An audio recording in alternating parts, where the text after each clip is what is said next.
Hello students of class 12th, I welcome you in today's English literature lecture. Today we'll continue with the lesson The Homecoming. We will study its 7th part.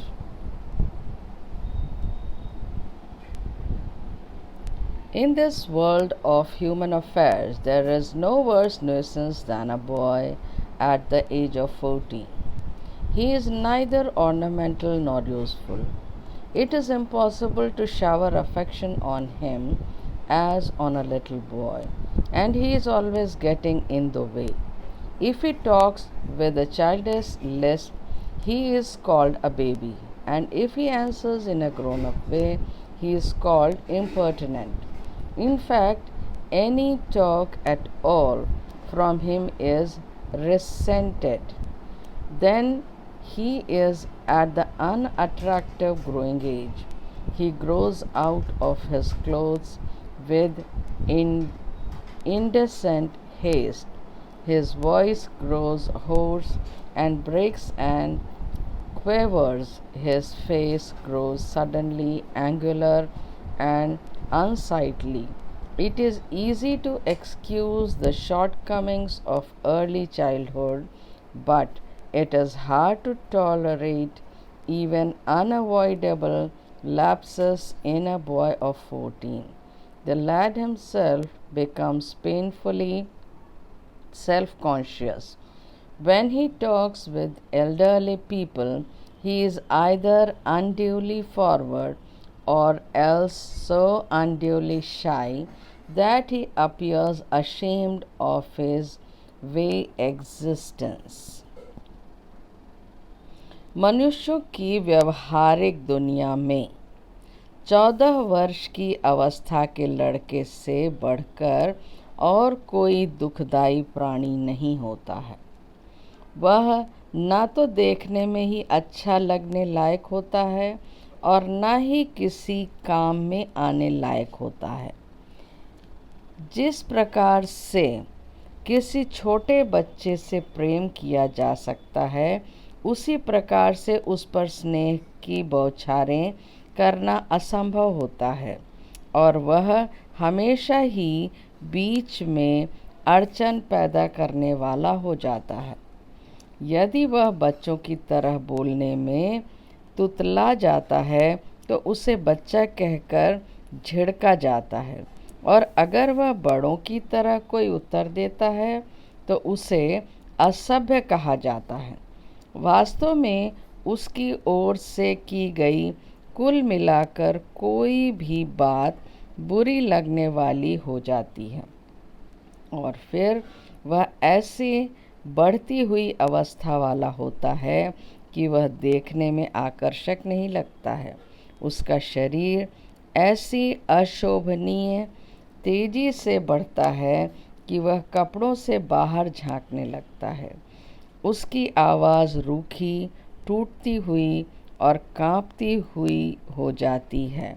उसका चेहरा अचानक ही नुकीला और देखने में अच्छा न लगने वाला हो जाता है। प्रारंभिक बचपन की कमियों को क्षमा कर देना आसान होता है, लेकिन 14 वर्ष के लड़के में होने वाली स्वाभाविक छोटी सी भी भूल सहन किए जाने के लिए बड़ी कठिन हो जाती है। वह लड़का स्वयं भी कष्टपूर्ण भावना के साथ अपनी ऐसी जानकारियां रखता है।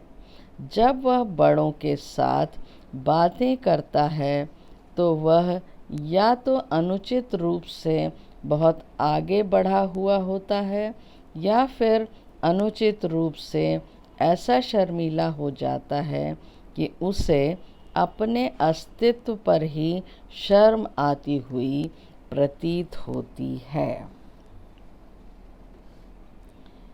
Yet it is at his way age when in his heart of hearts a young lad most craves for recognition and love, and he becomes the devoted slave of anyone who shows him consideration, but none dare openly love him, for that would be regarded as undue indulgence and therefore bad for the boy. So, what with scolding and chiding, he becomes very much like a stray dog that has lost his master.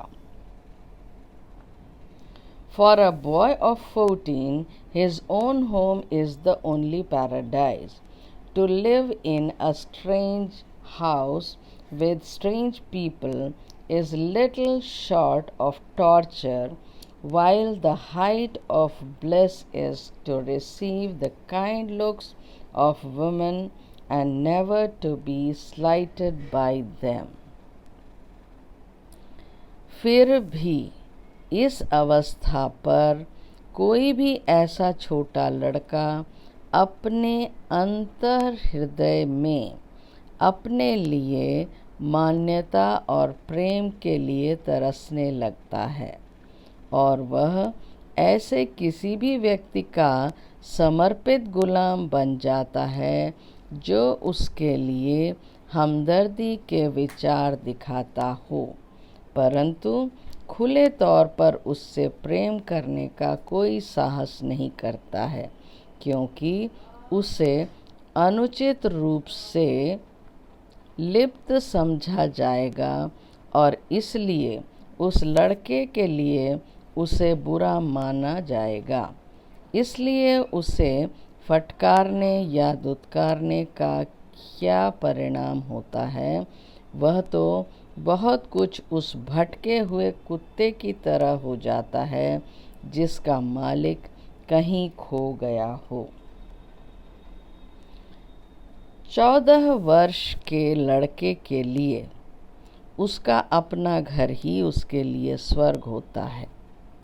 अपरिचित लोगों के साथ किसी अपरिचित मकान में रहना उसके लिए थोड़ी सी एक यातना है, जबकि स्त्रियों की दयालुता पूर्ण दृष्टि प्राप्त करना उसके लिए परमानंद की पराकाष्ठा होती है, और उनकी ओर से उसे अवहेलना तो कभी नहीं मिलनी चाहिए।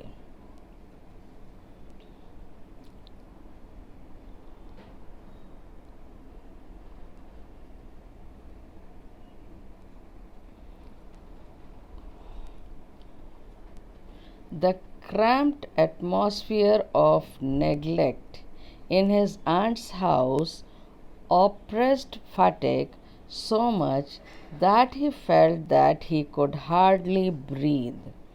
He wanted to go out into the open country and fill his lungs and breathe freely, but there was no open country to go to. Surrounded on all sides by Calcutta houses and walls, he would dream night after night of his village home and long to be back there. He remembered the glorious meadow where he used to fly his kite all day long, the broad river bank where he would wander about the livelong day, singing and shouting for joy, the narrow brook where he could go and dive and swim at any time he liked.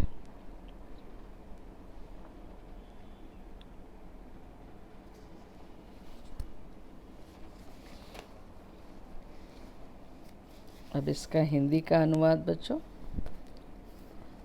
मामी के घर के उपेक्षा के घुटन भरे वातावरण ने फटिक को इतना अधिक दुखी कर दिया कि उसे सांस लेना भी कठिन महसूस हो रहा था। वह खुले देहात की ओर चले जाना चाहता था और वह स्वतंत्र रूप से सांसें लेकर अपने फेफड़ों को भरना चाहता था, लेकिन कहीं जाने के लिए ऐसा कोई खुला देहाती क्षेत्र नहीं था।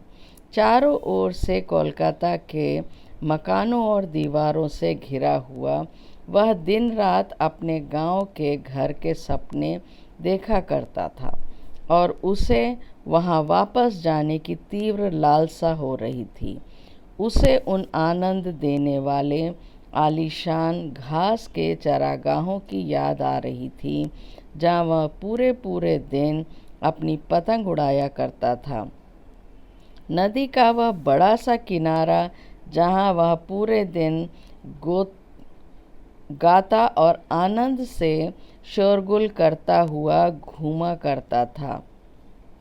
वह सकरी सी नदी जहाँ वह किसी भी समय जब भी चाहे जा सकता था और डुबकी लगा सकता था और तैर भी सकता था।